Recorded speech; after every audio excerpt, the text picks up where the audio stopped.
Hello. Last class में हमने देखा था न्यूक्लियर फिजन के बारे में, तो इस वीडियो में हम देखेंगे न्यूक्लियर फ्यूजन के बारे में। तो हेडिंग एम न्यूक्लियर फ्यूजन। तो सबसे पहले फ्यूजन का मतलब समझो। हमें तो दो टर्म है। सबसे पहला टर्म है न्यूक्लियर। न्यूक्लियर का मतलब समझ में आ ना, nuclear chemistry, something related to nucleus. And fusion का मतलब है जुड़ना।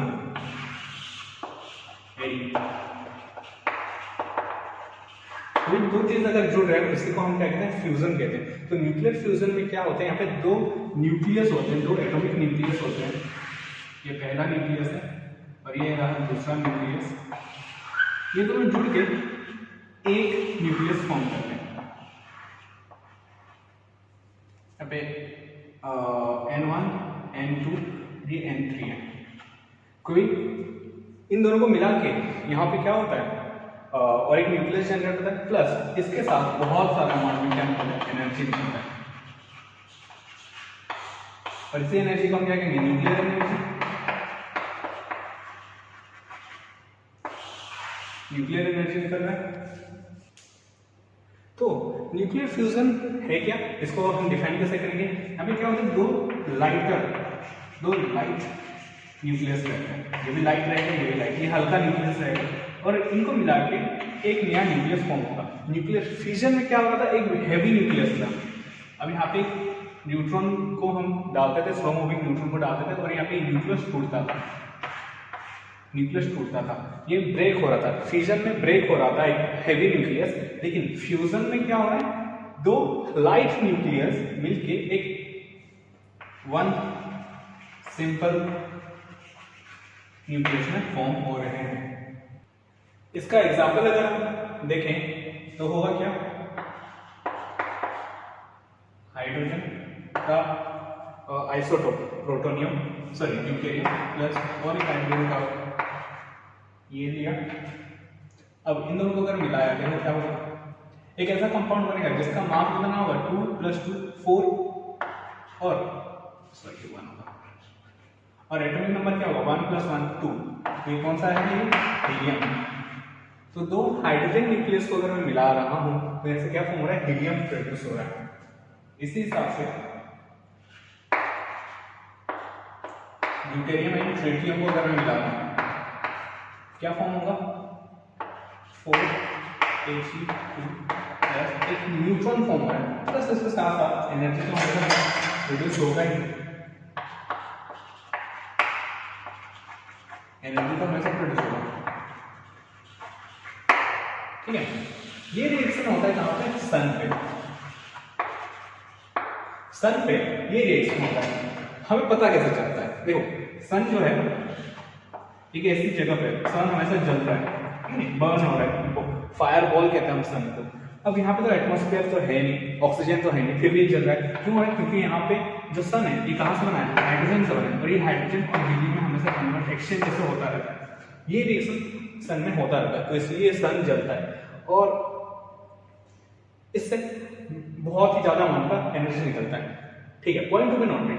न्यूक्लियर फ्यूजन में जैसा एनर्जी निकलता है, अगर मैं यहाँ पे एनर्जी का कंपैरिजन करूं,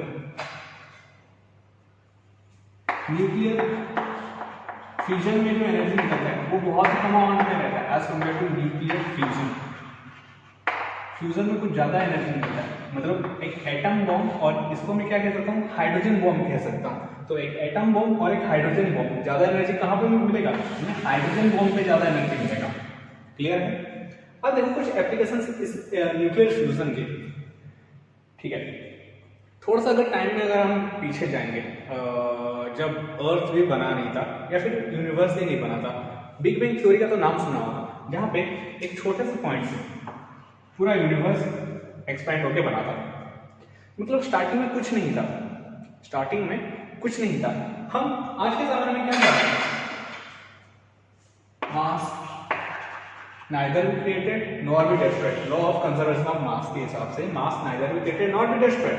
बट इस टाइम पे अगर कंसीडर करो तो कहीं ना कहीं कुछ ना कुछ तो फॉर्म हुआ होगा, एनर्जी से ये सब चीजें तो फॉर्म हुआ होगा। तो कहाँ से फॉर्म होता है? ये फ्यूजन से फॉर्म होता है। देखो जैसे कि जितने भी एलिमेंट्स हैं, चाहे वो सोडियम हो गया, गोल्ड हो गया, कॉपर हो गया, हाइड्रोजन, हीलियम, जितने भी एलिमेंट्स हमारे पीरियोडिक टेबल पे, सारे के सारे कहाँ से बनते हैं? एक स्टार की कोर में बनते हैं। जैसे ये स्टार फटता है, सुपरनोवा एक्सप्लोजन जैसे होता है, स्टार जब फट जाता है तो इसके सारे पार्टिकल्स डिफरेंट सोलर सिस्टम में सब तरफ बिखर जाते हैं। सोलर सिस्टम नहीं तो गैलेक्सी सब तरफ ऐसे बिखर जाते हैं।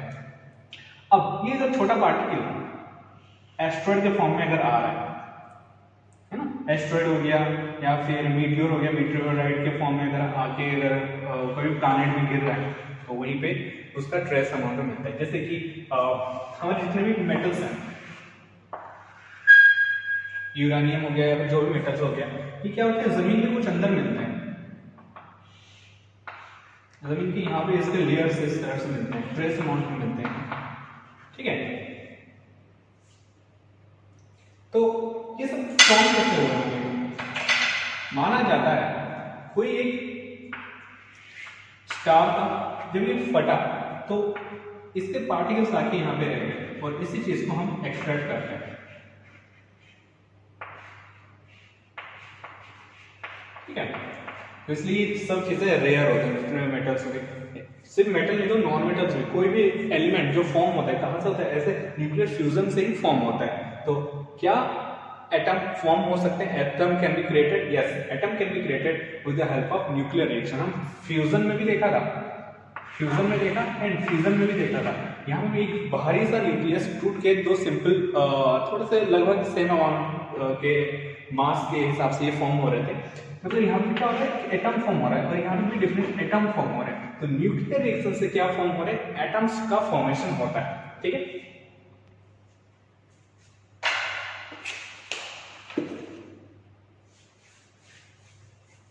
तो यही सब है। अब यहाँ से बहुत सारे टेक्निक्स भी हैं, आगे जब पढ़ोगे तो पता चलेगा कि सन में हाइड्रोजन और हीलियम भी कैसे प्रेजेंट है, हमें कैसे पता चला। तो आगे आगे जिस तरह पढ़ेंगे तो पता चलेगा।